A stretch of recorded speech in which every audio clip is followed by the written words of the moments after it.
सर्जेराव पाटील पहाटे पहाटेचे 5 वाजता घरातून निघून 2 तासाची रपेट मारून आले होते. प्रातः विधी आटपून त्यांनी योगा अभ्यास सुरू केला होता. त्यांच्या पत्नी वसुधाताईंनी पण पहाटे पहाटेचे 5:30 वाजता उठून आपली नित्याची कामे पार पाडली होती. सारजाने पण एव्हाना अंगण आणि परसदारी झाडझूड केली होती. रोज पहाटे सकाळी 5:30 वाजता तालमीत जाऊन सकाळचे 8 वाजता घरी परतणारा प्रताप मात्र आज अद्याप झोपेतून पण उठला नव्हता.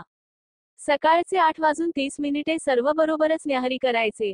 आज प्रताप अजून झोपेतून का उठला नाही, तरी आपण जरा चौकशी करून बर नाही की काय ते छोट्या सरकारांना विचार, असे फरमान वसुधाताईंनी सर्जेरावाकडे पाहत सोडले. प्रतापच्या खोलीच्या बाहेर येताच पाटलांना कसला तरी अनोळखी घुमट वास आला. तसाच नाकावर हात ठेवीत त्यांनी प्रतापच्या खोलीचा दरवाजा उघडला. आतमधील चित्त थरारक करणारे दृश्य पाहून पाटलांनी मोठ्याने आरोळी ठोकली. प्रताप, अरे हे काय झालंय? पाटलांचा आवाज ऐकून वसुधाताई लगबगीनं घाबरतच खोलीकडे पळतच आल्या. त्यांनी समोरचे दृश्य पाहताच त्या भोवळ येऊन गप्पकन खाली बसल्या. त्यांच्या मागोमाग सारजा पण हातातली काम सोडून आली आणि वसुधाताईंना सांभाळण्याचा प्रयत्न केला. प्रताप जमिनीवर हात पाय वेडेवाकडे करून रक्ताच्या थारोळ्यात पडलेला होता. त्यांच्या मागून धावत आलेल्या सारजाने वसुधाताईंना कसेबसे सावरायचा प्रयत्न केला, म्हणून कुठे काही लागले नाही. पाटलांनी गणपतची मदत घेऊन कसा बसा प्रतापला पलंगावर झोपवले. गणपतकडे फटफटीची चावी देत म्हणाले, आत्ताच्या आत्ताच माझं नाव सांग आणि डॉक्टरला घेऊन ये. सर्जेरावांनी आपल्या लाडक्या प्रतापच्या नाकात तोंडावर थंड पाण्याचे शिडकावे मारल्यानंतर पण प्रताप शुद्धीवर येत नव्हता. तो पूर्णपणे बेशुद्ध झालेला पाहून एखाद्या पहाडासारखे सर्जेराव पार कोलमडून गेले होते. थोड्याच वेळात डॉक्टर आले आणि प्रतापला तपासले. त्यांना एकंदरीत निदान झाले नाही असे त्यांच्या चेहऱ्यावरून जाणवत होती. त्यांनी सांगितले, मूळव्याधामुळे रक्त गेलेले आहे.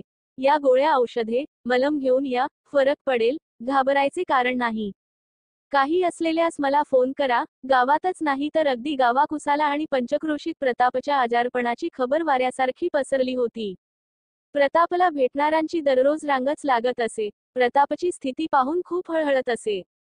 सर्जेरावांना वेगवेगळे उपचार सांगत असे. काही जण बरोबर गंडा दोरा तर काही अंगारा धुपरा घेऊन येत असे व जाताना भीत सर्जेरावांच्या हातात देत असे. डॉक्टर, वैदू, अंगारे धुपारे करून पण दिवसेंदिवस प्रताप कृश होत चालला होता. आज प्रतापचा हादसा घडून 3 आठवडे उलटले होते.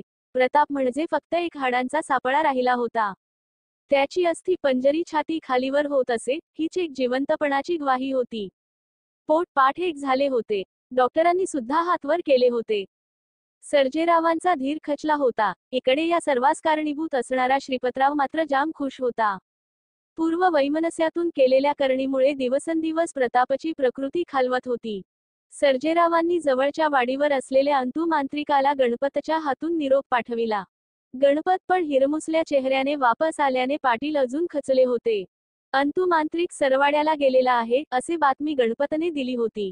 एक दिलासा देणारी घटना घडली. पुढच्याच दिवशी निरोप मिळाल्याने अंतू मांत्रिक सर्जेरावांच्या वाड्यावर पोहोचला. अंतू एवढ्या तातडीने यायचे कारण म्हणजे एकदा धो पाऊस कोसळत होता. नदीला दुथडी भरून पूर आला असताना अंतूचा 15 वर्षाचा मुलगा दत्तू पुराच्या पाण्यात वाहून चालला होता.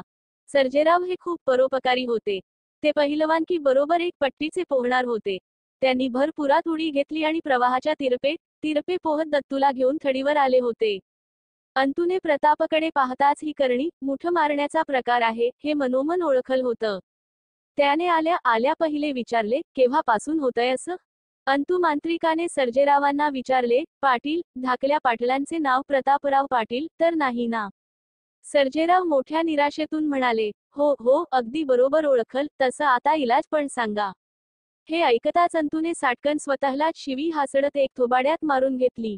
पुढे तो मोठ्याने ओरडून म्हणाला, अरे चांडाळा, ज्याने स्वतःच्या जीवाची पर्वा न करता माझ्या दत्तूला पुरातून वाचवलं, त्याच्याच मुलासाठी मुठ मारायचा मंत्र श्रीपतरावला निंबू मंतरून सिद्ध करून दिला होता.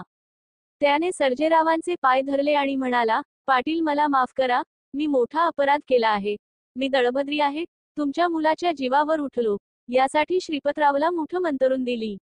हे वाक्य कानात जाताच सर्जेरावांच्या अंगात वारे संचारल्यासारखे झाले. त्यांनी आपली बंदूक काढली आणि अंतूच्या छातीवर ठेवली आणि मोठ्याने ओरडले, काय केले माझ्या प्रतापला? अंतू एकदम घाबरला. तो म्हणाला, पाटील, मी त्यांना फक्त धाकल मालक याच नावानं ओळखीत होतो. खरं नाव माहिती करायची गरज पण भासली नाही. श्रीपतरावाने याला मुठ मारली. तोच फक्त ती उलटवू शकतो. आपली 12 बोअरची बंदूक घेऊन अंतूला माझ्या मागे चाल असे दटावले. श्रीपतरावच्या वाड्याचा दरवाजा लाथ मारून खाडकन उघडला. तेवढ्यात श्रीपत पुढे आला. सर्जेरावने बंदूक त्याच्या छातीवर ठेवली आणि ओरडला, काय केले माझ्या प्रतापला? श्रीपतरावची प झाली. तो म्हणाला, यातला मला काही पण ठाव नाही. तेव्हा सर्जेरावांनी एक हाताने अंतूला त्याच्या पुढ्यात उभे केले. अंतूने सर्व कहाणी ओकायला सुरुवात केली. सर्जेरावांनी अंतूला मुठ परताव्याचा विधी कर म्हणून सांगताच त्याने लगेच अंडीत निंबू आणले. ते श्रीपतच्या हातात दिले. श्रीपतने अंतूच्या मागे मंत्र घोकायला सुरुवात केली. मुठ परतवली असे अंतूने सर्जेरावाला सांगितले. ते धावतच वाड्यावर आले. प्रतापने डोळे उघडले होते. सर्जेरावांनी प्रतापला मिठी मारली. त्यांना आनंद अश्रू आवरत नव्हते. वसुधाताई तर अजूनच भारावून गेल्या होत्या. इकडे जसजशी अमावस्या जवळ जवळ येत चालली तसतशी श्रीपतची तरुणी ताठी 20 वर्षाची तृप्ती तापाने पिळवटून निघाली होती. तिची कातडी हाडांना चिपकून बसली होती. अमावस्याच्या 2 दिवस अगोदरच तृप्तीची वाचा बसली आणि बेशुद्ध झाली. अमावस्याच्या दिवशी बापाच्या अघोरी विद्येचे फळ तृप्तीला मिळाले आणि राम नाम सत्य झाले. तृप्ती एका वाटेने निघून गेली. दुःख काय असते याची पुरेपूर जाणीव श्रीपतला झाली होती. करणी तशी भरणी याची अनुभूती श्रीपतरावला भोगावी लागली.